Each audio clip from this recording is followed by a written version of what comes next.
Good morning, welcome. We're delighted to have all of you here, and if everyone will take a seat, we'll get started, make the most of our time. What's that?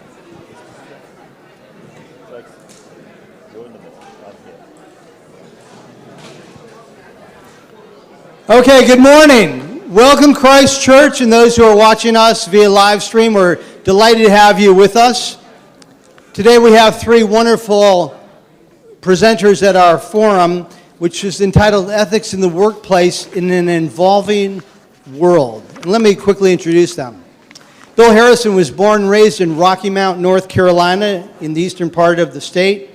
He went on to the University of North Carolina and then moved to New York City for what he believed would be a 2-year stint in the big city, and he's still in the neighborhood. Bill went on to work at Chemical Bank in 1967, which at the time was one of the 5 money centers in New York.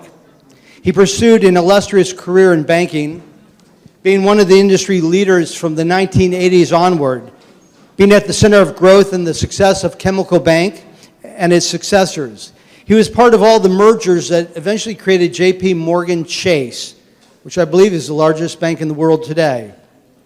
Bill served as CEO and chairman of J.P. Morgan Chase for 6 years, and then served as CEO, and then eventually became chairman, and then retired after 40 years in the banking industry in 2007. Along the way, Bill has had jobs based in New York, San Francisco, and London, and he's had a truly exemplary career in leadership in banking. Lucy Rinaldi was born in Beijing, China. Her father worked in the Foreign Service for England, and she started her career at Goldman Sachs in London and eventually led the currency options trading business there. One of the few women at the firm at that time in a leadership position.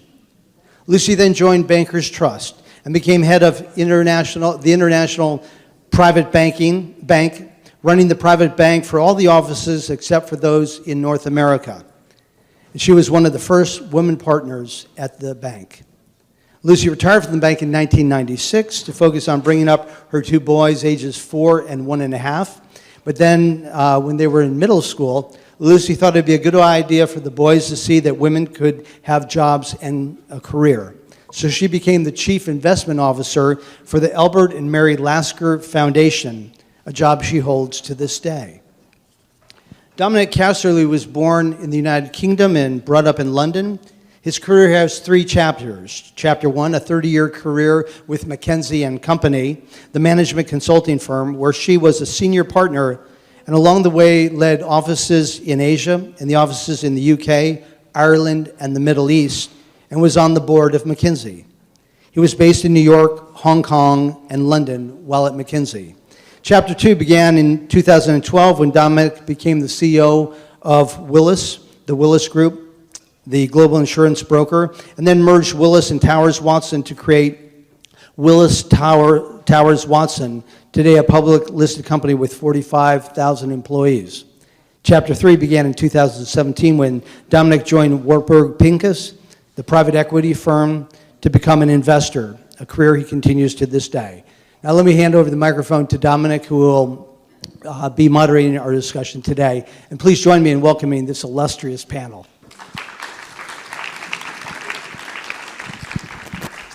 Thanks, Marek. So to set the tone, maybe, or the context for our forum here, which we're going to run, I think Bill, Lucy, and I will chat amongst ourselves for, say, 25 minutes or so, and then we'll open it up for questions.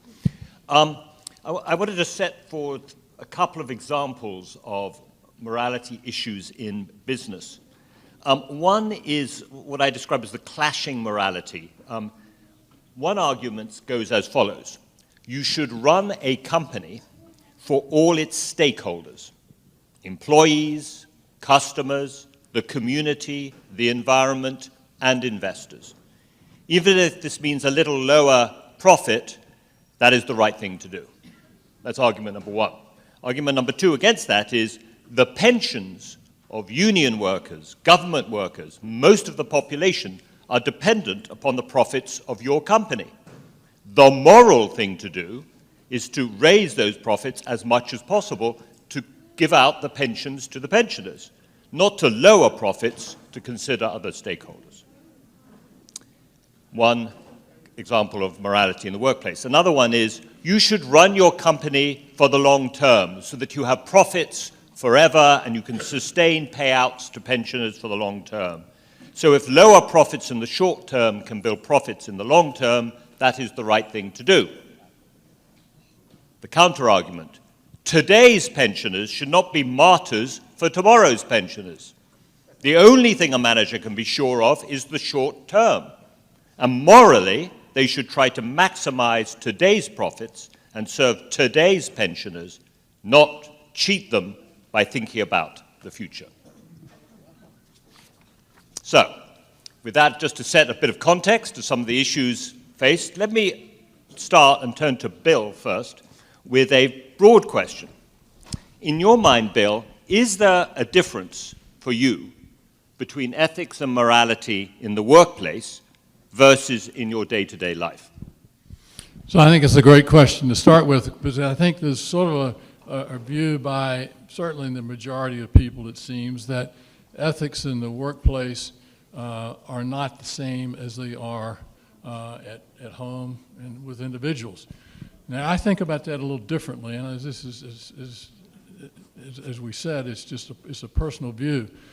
But you know, ethics and morality to me start with most people at a pretty young age. You have hopefully good parents who start teaching you what the difference between right and wrong.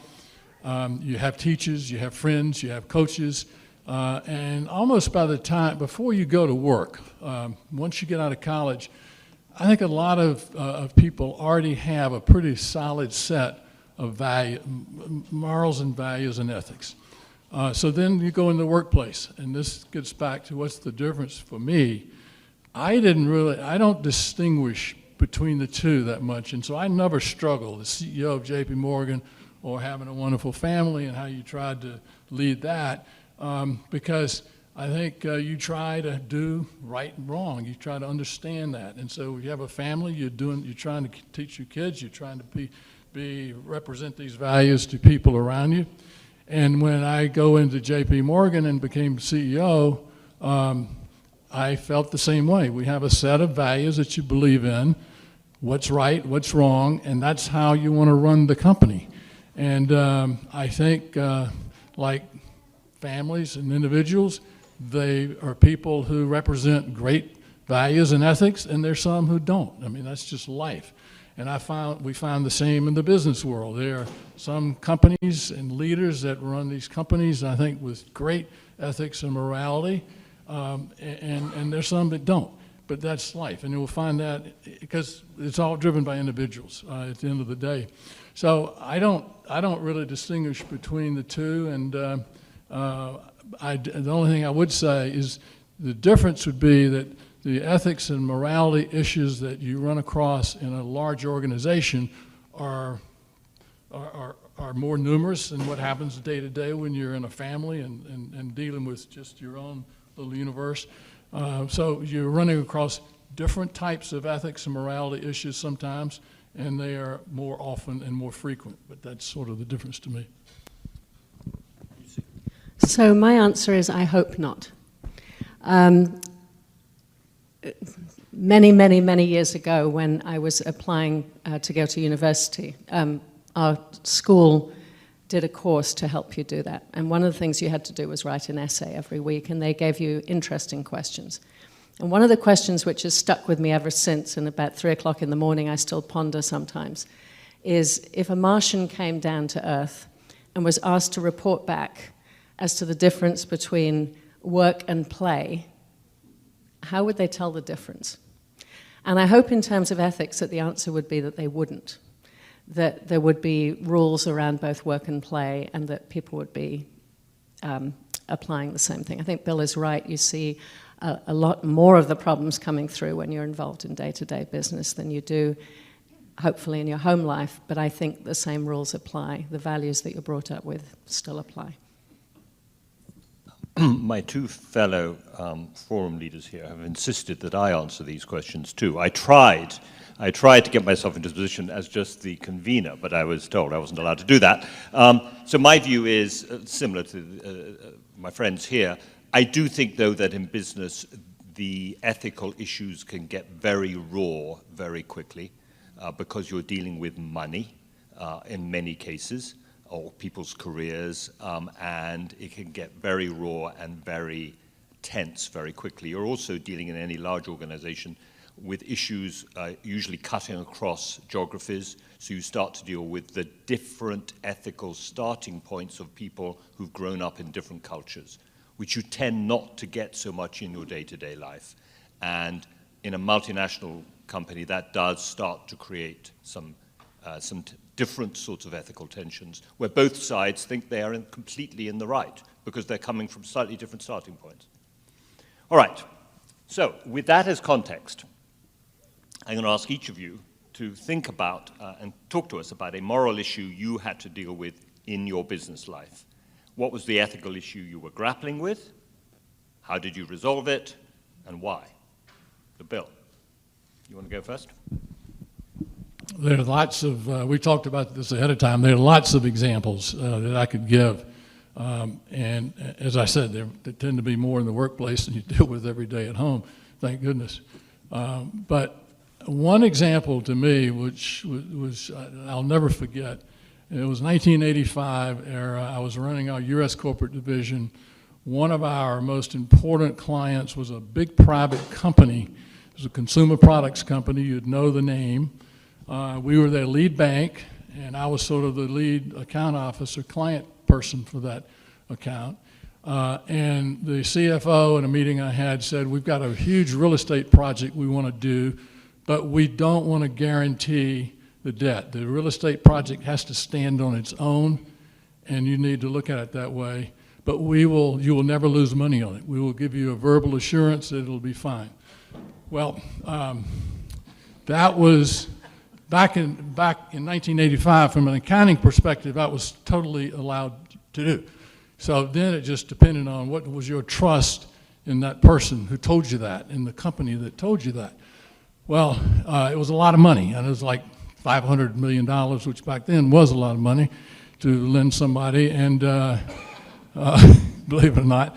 So it was a big deal, and I had our president fly out with me to sit down and have lunch with the CEO, the patriarch of the family, the person who controlled the family and the company, and the chief financial officer, and he looked us in the face, the CEO looked us in the face and said, you, Chemical Bank, will never lose money. We will take care of you on this. And that was all legal to do. But it was a verbal guarantee, not a written guarantee.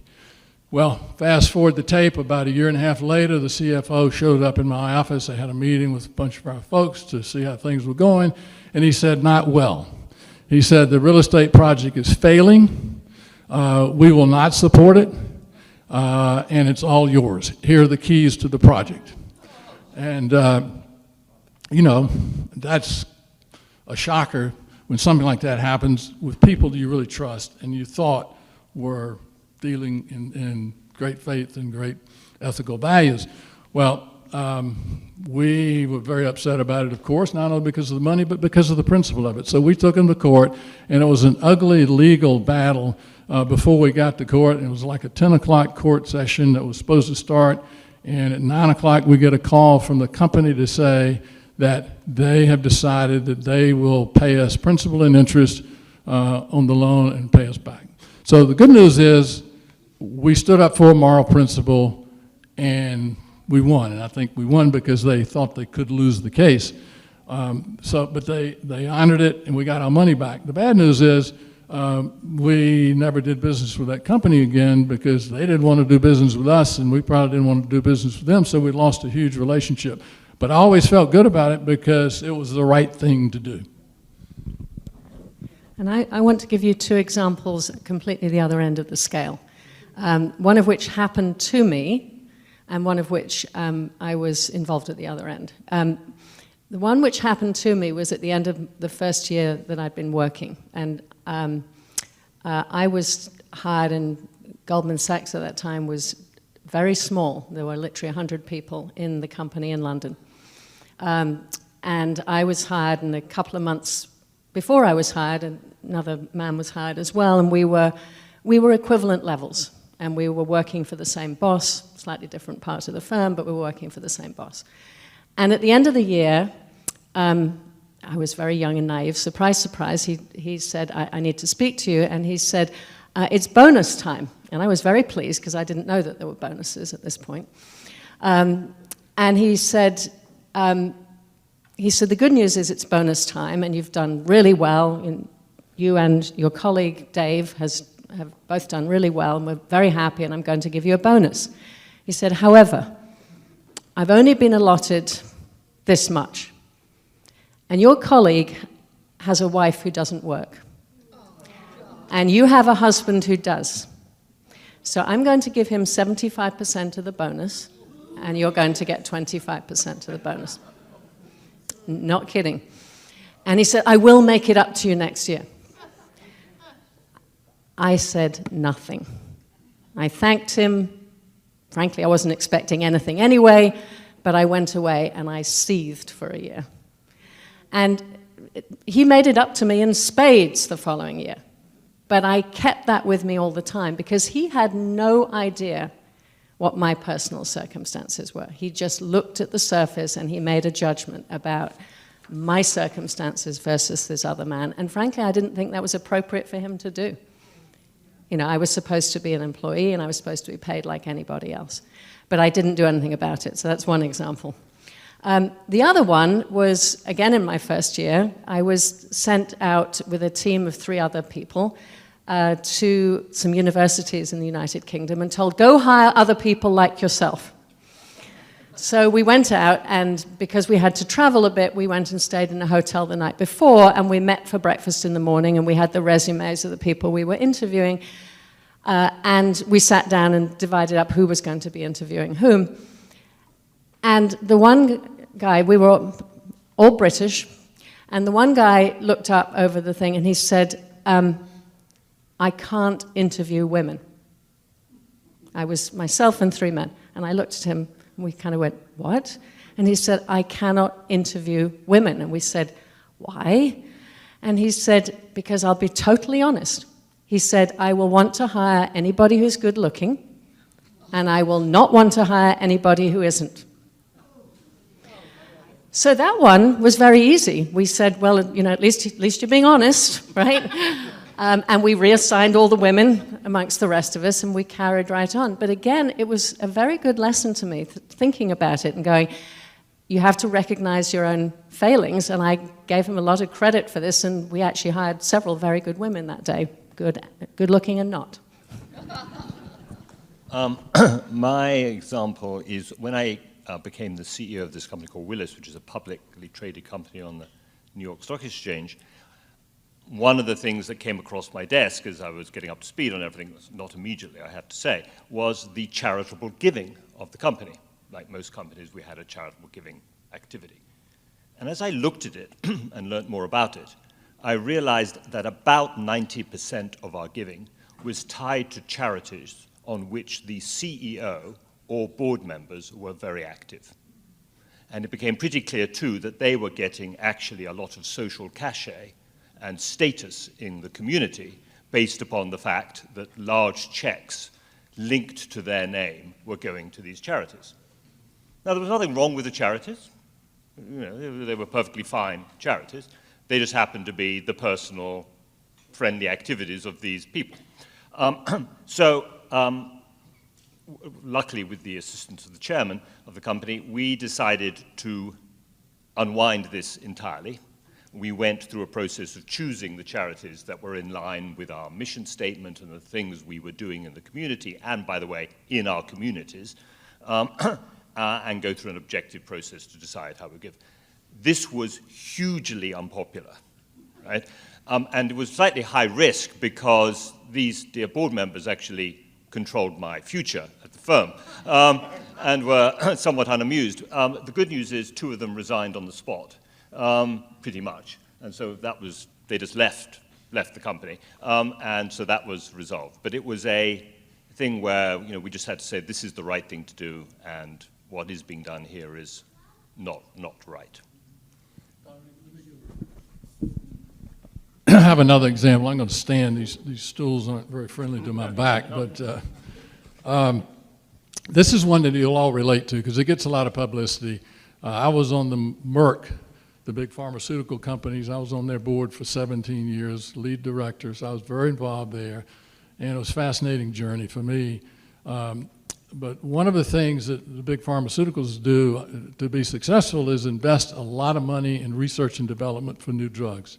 But one of the things that's come out of that's become, I think, to a lot of people a moral or an ethical issue is how can a company like Merck or whoever it is who comes up with this life-saving drug for cancer or whatever justify charging $100,000 to somebody for a treatment a year. So here are the arguments both ways on that, and you can take either side of this. This is not necessarily right or wrong, but it does, and I think a lot of people's mind, raise an ethical issue. So let me give you both sides. The argument to not charge $100,000, of course, would be it's a life-saving drug. You're not allowing certain people to qualify for it because their insurance plan doesn't cover it or whatever, and that's not fair, and people are dying, and you got a life-saving drug.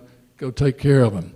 And that's a fair argument. Now, the flip side of that, which is where I would come out on just because, you listen to it and see how you come out on it. We spend at Merck $9 billion a year. We have to get a good return on that investment. And if we don't, we would not spend $9 million. It would go to 8, it would go to 7 and 6. So if you don't allow the drug companies to get their money back on these drugs, because I'd say 8 out of 10 drugs that we would develop aren't successful. And the way patents work, it's interesting. You get a patent on a new drug, a patent lasts for 17 years, but by the time it goes through the development stage with us, you declare the patent, whatever, you only get 5 to 6 years on average to go to market and charge money for that product. And you have an opportunity then to get your return on investment. And you could say, well, that's too bad for Merck, but if the trade-off would be that if you don't allow them to get a return on that investment, then you won't have the life-saving drugs produced that we're producing continuously in this country. And I'd suggest that the U.S. pharmaceuticals have much less restriction on this than the other foreign. So we're producing most of the life-saving drugs in the world come out of this country. Not all of them, but a lot of them do. And so you would say, okay, the trade-off is a tough one. The people who can't afford this drug, in 5, 6 years, it'll be off patent, it'll go generic, and they'll be able to, everybody can afford it. Or had you rather not have the drug and maybe have some compromise there. So that's just it's an interesting issue, but it gets a lot of publicity, and I would come out on the side that I think you're better off continuing producing these life-saving drugs because eventually everybody has access to them.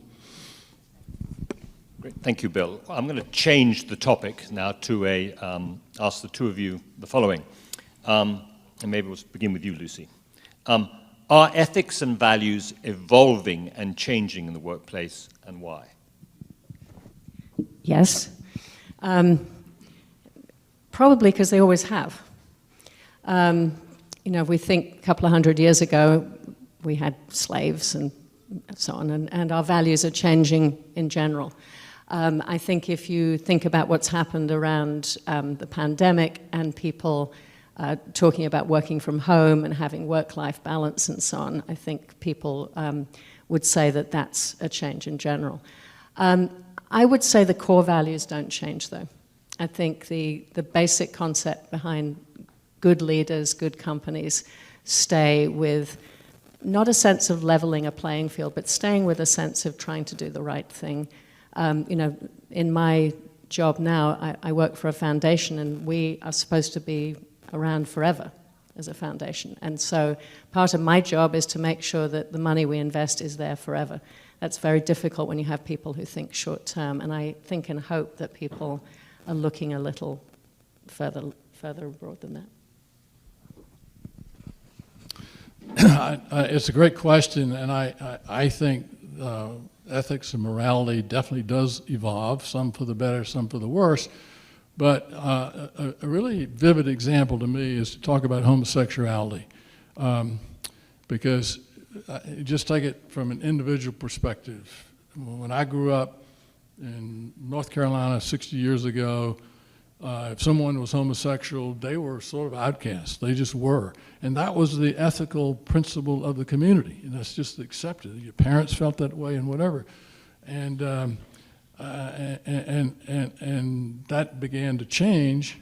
And I'd say the most interesting case that we all probably have been exposed to is you might, in today's world where we have evolved that subject, in my opinion, obviously for the better, you'll still have parents that I have known over the last 10 years who had a very strong moral principle against homosexuality until their child came home and told them that they were homosexual.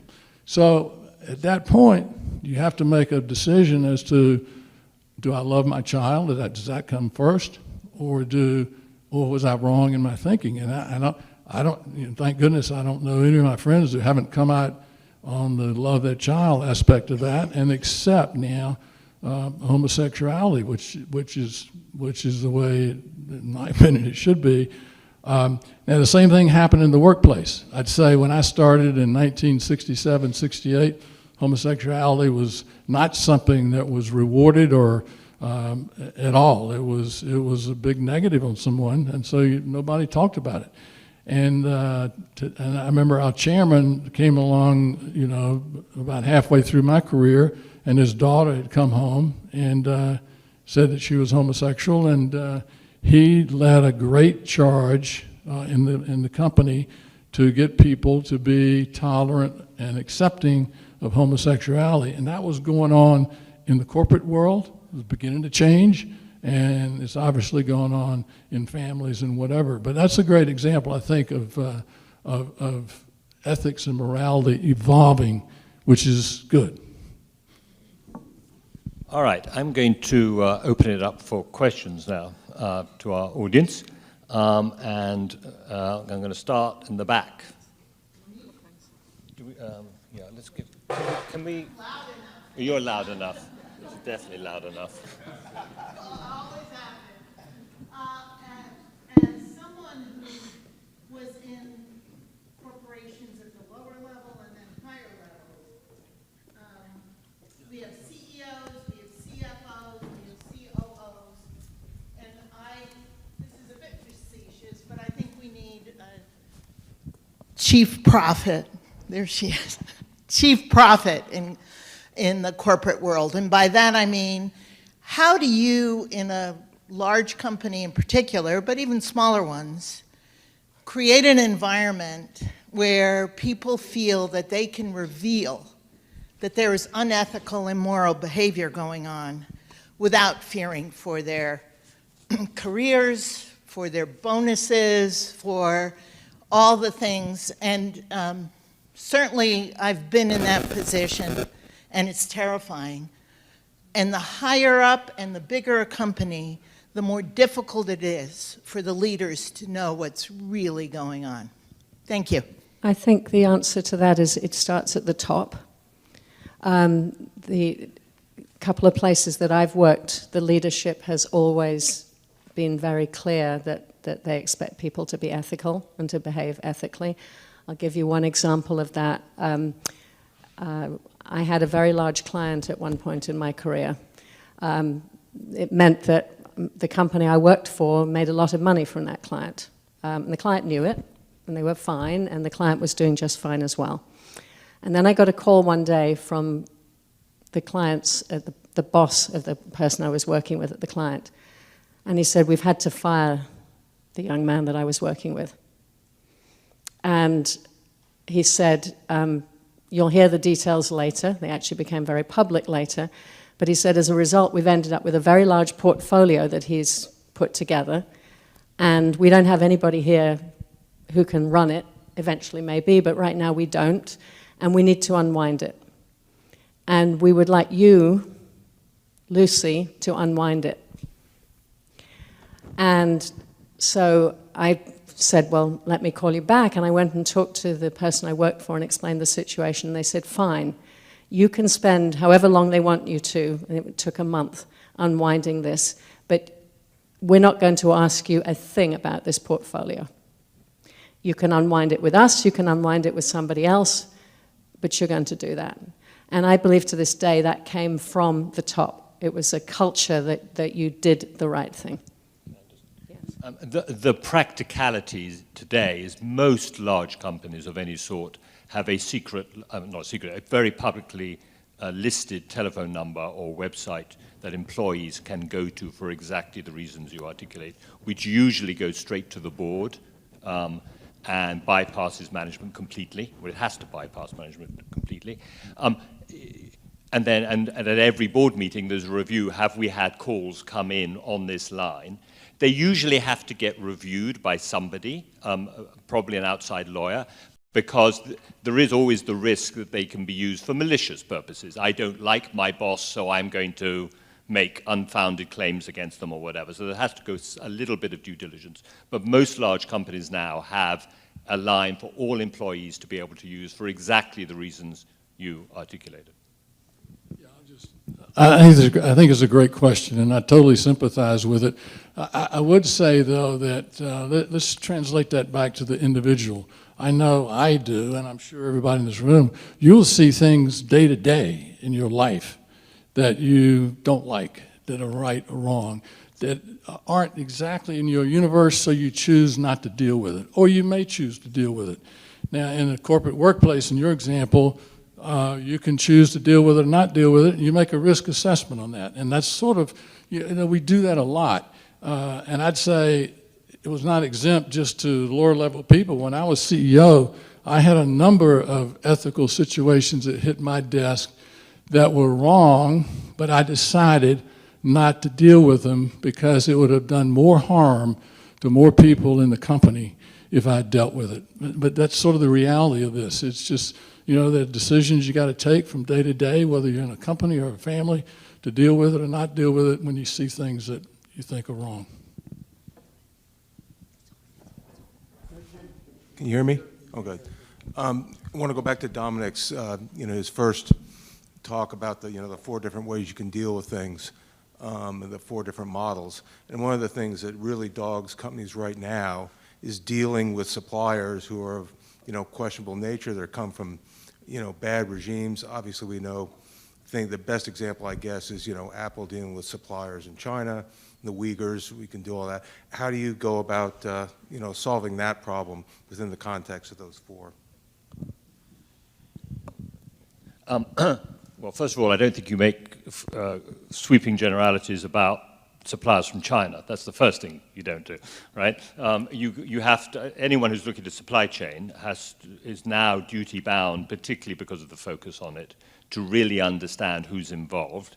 And here's the good news, we all decry the media these days, but the good news is, at least in the West, the media is alive and well to all these issues and loves nothing more than the headline of Johnson & Johnson using whatever supplier in some terrible country.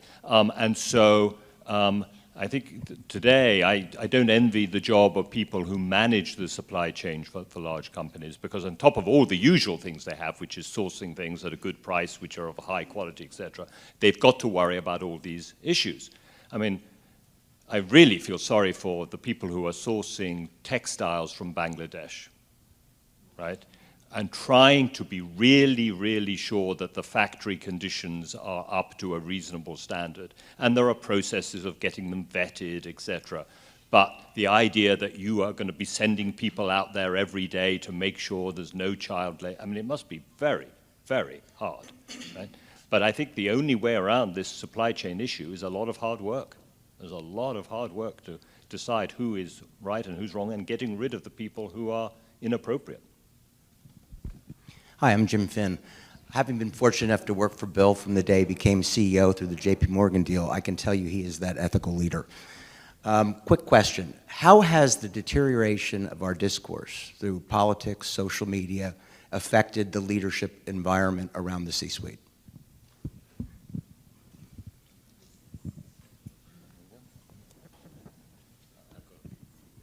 If you have, yeah, well, I'll give you my view. I don't know. I mean, I've been out of the C-suite for 17 years, so I'm probably not the best person to answer that. But I don't know. I think, I'm not sure that fundamentally it's any different. You got to come back to the core beliefs you're trying to instill in your organization and do the best you can despite all the media pressure and stuff that you get. And I'm sure there are compromises that are made along the way, but there were always compromises. When I was there, you had to make compromises in terms of what was the best for the whole. So not a great answer probably. But. So when we were merging Willis with a company called Towers Watson, it emerged as we got to know the leadership team at Towers Watson and the board that they had one common theme, that they were mostly extreme libertarians. And I remember going to a dinner once with them. There's nothing wrong with that, it's a political view, but that was their political view. And going to a dinner where they got into a debate about who was the worst president of the United States ever. And given their political views, I was expecting maybe Carter or something like that, but they very quickly all agreed it was obviously Lincoln. Obviously Lincoln was the absolutely worst president of the United States ever because he had positioned federal authority over the authority of the states. He was an absolutely terrible president, and we're living with the aftermath of his leadership ever since then. I mean, I'm sitting there, luckily, waving my British passport as this is going on. So the net of that, but this now exists in, you go to a board meeting, you go to management meetings, and the answer is avoid politics. Focus on the business, where you will suddenly, quickly, people come to a very common view on what's important, what isn't important. By the way, what is right and what is wrong, right? All the issues that Bill and Lucy have been talking about. But you now have to, I think, and in the UK, it was terrible. Brexit tore families apart. Again, you could not talk about it in business, except for its implications for your company, right? Because it was just an impossible issue. So you just have to remove yourself, I think, if you're going to, and focus on what's relevant for the company. Good morning, and thank you for being here this morning. Just picking up on what Lisa brought up in regard to the individual, when the individual sees wrongdoing. And I'm thinking in particular of the case of often women are objects of either financial discrimination, as was expressed by one of the speakers, or sexual discrimination. And again, what Lisa brought up about your fear for your job or your career. I know there's only so much that the leadership can do, but if the leadership is doing what is less embarrassing for the company, for the good, so-called good of the company, how does the individual have the confidence to go forward? And it's been my experience that the, it's not employee relations, human resources, that I discovered their job is to protect the company, not the individual. So let me say, to start off with, that at the beginning of my career was very much in the era of desperately trying to find smart women to promote because there weren't enough women in business, right? So I'm a product of that. Thank you very much. What I will say is that what I have learned is women are not as good as men are. It's very interesting. Women are very good in their personal lives at forming strong relationships with other women. They're not very good in their business lives. They're really not very good in their business lives. And one thing that I learned early on was there were plenty of men around to forge relationships with each other, but you needed to form a link with another woman at the company, so that when you ran into an issue, and I have other examples around the things we've been talking about. When you ran into that issue, you had somebody that you could go and talk to who could either then say, well, here's how you handle it. And some of the time it was you handling it yourself. And some of the time it was, yes, you need to take this further. You need to go to HR and you need to be strong on this one. I think, again, it comes back to if you're working for a place with the right leadership at the top, then you expect those things eventually to be taken care of. And ultimately people will, it can take some time, but people will vote with their feet. They will find other jobs, they'll find other places to work if it's not the right environment. And I do believe that the good companies start with the right attitude. And yes, some of the times along the way, you have to make compromises so that you don't jeopardize everything. But I hope it's with the background that you are trying in the long run to do the right thing. I'll tell you, early on, I was forced to go to a women's conference, an internal one at Bankers Trust. I went kicking and screaming because I thought I could do it all by myself, and I very quickly learned that I couldn't. Let me just make it. I think the good news on this is that we have made, as a country and as a corporate world, a lot of progress on this. I mean, if you just look back since when I started 40 years ago, the progress on women and blacks, minorities, has been dramatic. Is it enough? No. People keep working on it, but it's pretty dramatic, and especially if you compare it to other countries and what they've done.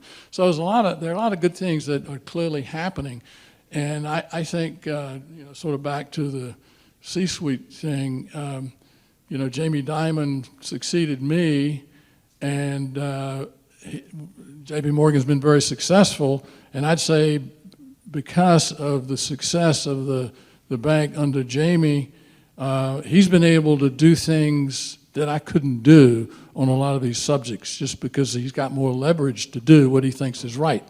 I think, he does represent, as the largest bank in the country, he represents a guy who has the right values, and he's able to do a lot of the right things without compromising. That includes the supplier situation, too. Another question. Yeah. Hi. I also would like to ask you about the first scenario outlined, managing a company for the benefit of all its stakeholders, as opposed to for the shareholders and for the different reasons that are outlined. I happen to work in an industry where this is pretty salient, and it occurs to me that somebody needs to color make sure you're coloring within the lines, right? So on the one scenario where you manage for the stakeholders, the onus is on the company to behave ethically, whereas in the second scenario, arguably, regulators or the government needs to ensure that things are done ethically. And I just was interested in hearing your thoughts on this and how sort of you think we ought to come out on it. Well, I think every leader is going to have a different reaction. My personal reaction was to be somewhere in the middle, I think, slightly veering towards the multiple stakeholder view, but very conscious of the counter-argument, which is make sure that in doing those things, that you aren't taking money away from people who have legitimately said, I want to invest with you, or at least be very transparent with them so they know what they're investing in, right? And be very clear, this is what we're doing. And I actually think many of the stakeholder initiatives, when CEO or leadership of companies look at them, are actually in the company's best interests, because they're about getting customers to like your company. They're about your talent really being passionate about working there, right? So you retain them and they work with a great enthusiasm. So it's not as stark black and white. But we have seen companies who have veered very far towards the stakeholder approach, and the leadership has been removed because the investors have said, that's not the balance we want. And I think that's a legitimate tension. It's a perfectly legitimate tension, personally. Yes, hi, good morning. I had the opportunity to work for a number of years, maybe over 25 years, in the area of corporate and foundation giving. I worked for CARE International, I worked for UNICEF, I worked for Save the Children. And I noticed a trend that was developing in my relationship with the particular heads of the foundations. And Bill, I worked very closely with the head of the foundation of J.P. Morgan Chase. And also, I worked with some of my major donors were in the pharmaceutical and healthcare industries.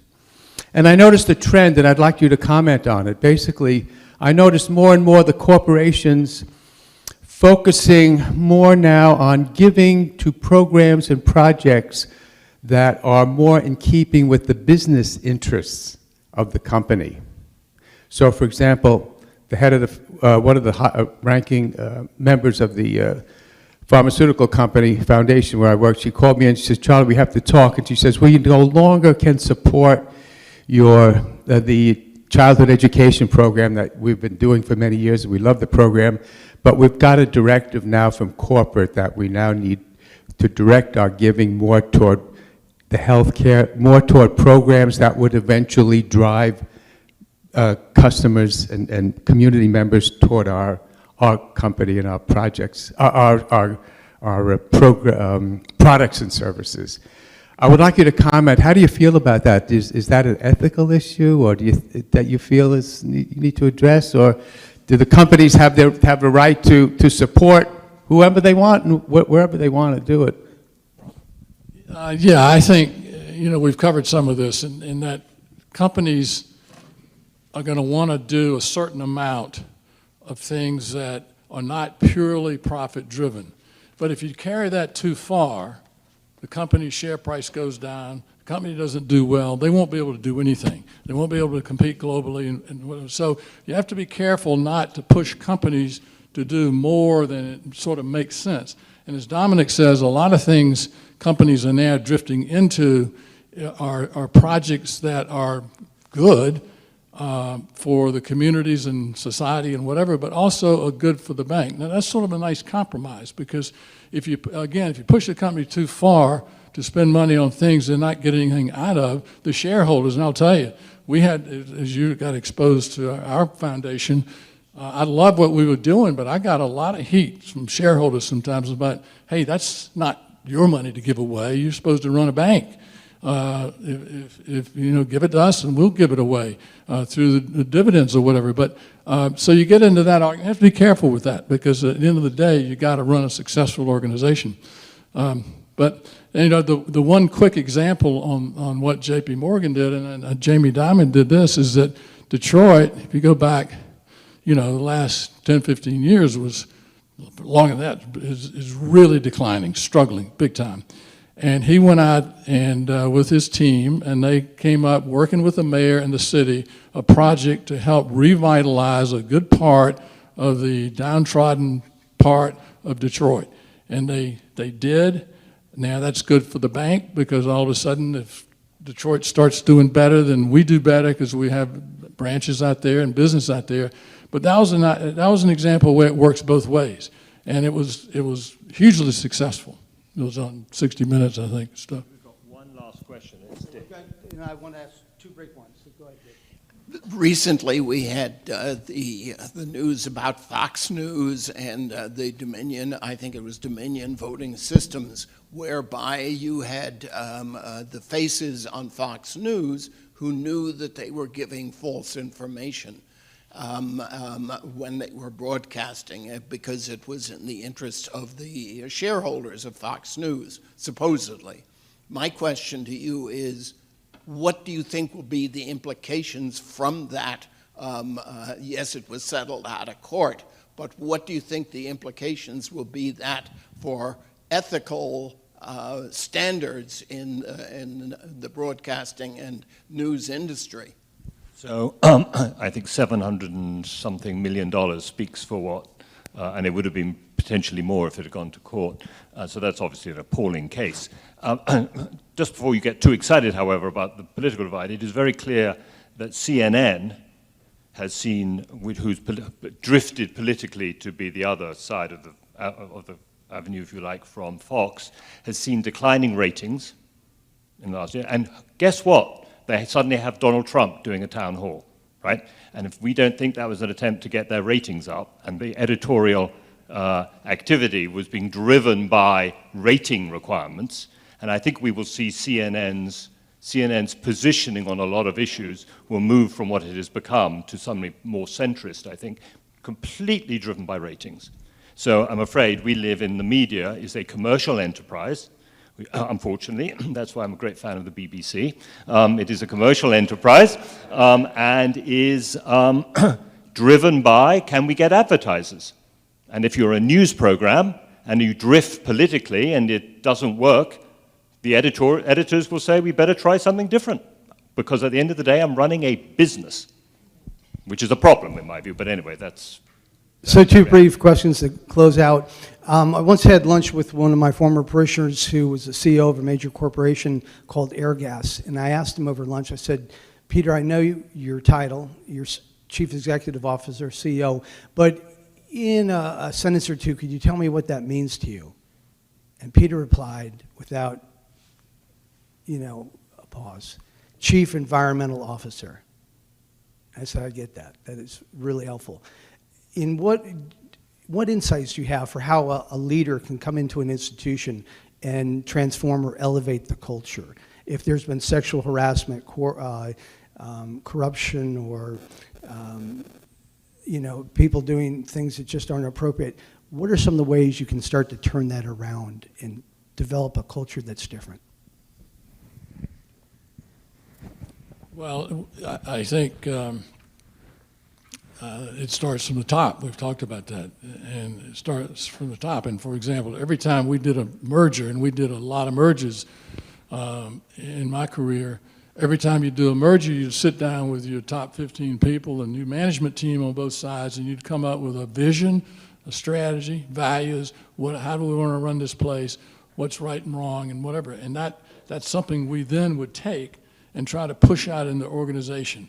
And big organizations can't do that immediately or always very efficiently, but you try to always do that. So it starts at the top and you try to push it down. And I'd say successful companies who are doing a good job at this are doing a good job of pushing it down and dealing with a lot of the subjects we're talking about today. There's some who aren't. So I agree. I think it has to begin at the top. And I think it can't just be, we'll have a new mission statement, or we're here and we're going to change the culture. It has to start with your top people. You have to be consistent with your top people, and you have to talk to them one-on-one and look them in the eyes. And if you start feeling that they're just paying you lip service, you have to do something about it.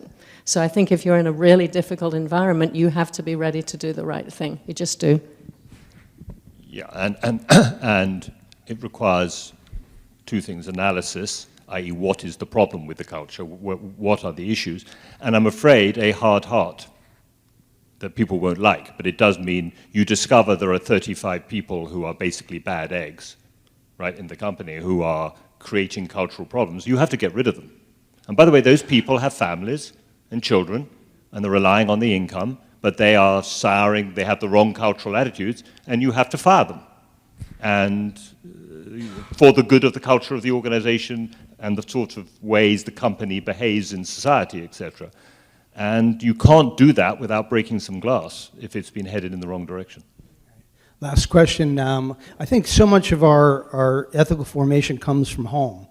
What can families do, and also what can the church do? I think this is why we need a robust church so much, that especially focuses on working with children and youth and young families, because that's where the values are formed. And if you take away churches and people do not see that as significant going forward, where will the formation occur? And I just think the ethical backbone comes out of these two things. Can you give some thoughts about how you think families and churches can shape the ethical outlook? So I think Bill has completely covered the point that family and family values underpin how people should underpin how people behave in companies, and there is very little difference between the two of them, right? So that's clear. I do think churches have a challenge, which is too many of them have got themselves into the world of business is bad. Business is basically a bad thing, and it's damaging the environment, and it's not behaving properly. So business is bad, and that's our position. If churches want to influence business, they better get into a dialogue with business on common ground. And that means understanding what chief executives are trying to achieve, the pressures they're under, the things they have to do, and therefore engaging with them in that context. If they just turn up at the table and say, fundamentally, I think you're a bad person, right, and all I'm going to do is shout at you, well, surprise, surprise, they won't have much influence, right, fundamentally, because they'll say, thank you very much for the meeting, I won't do that again.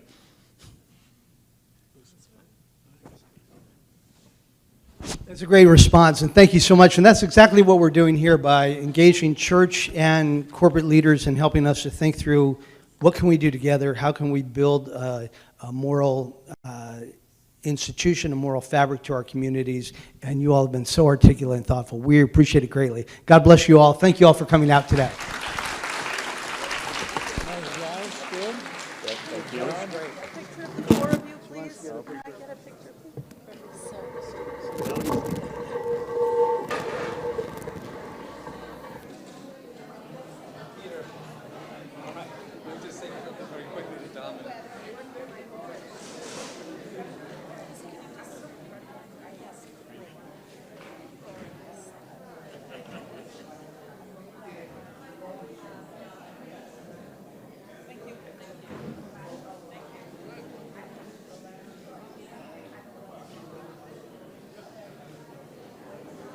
Michael Brown.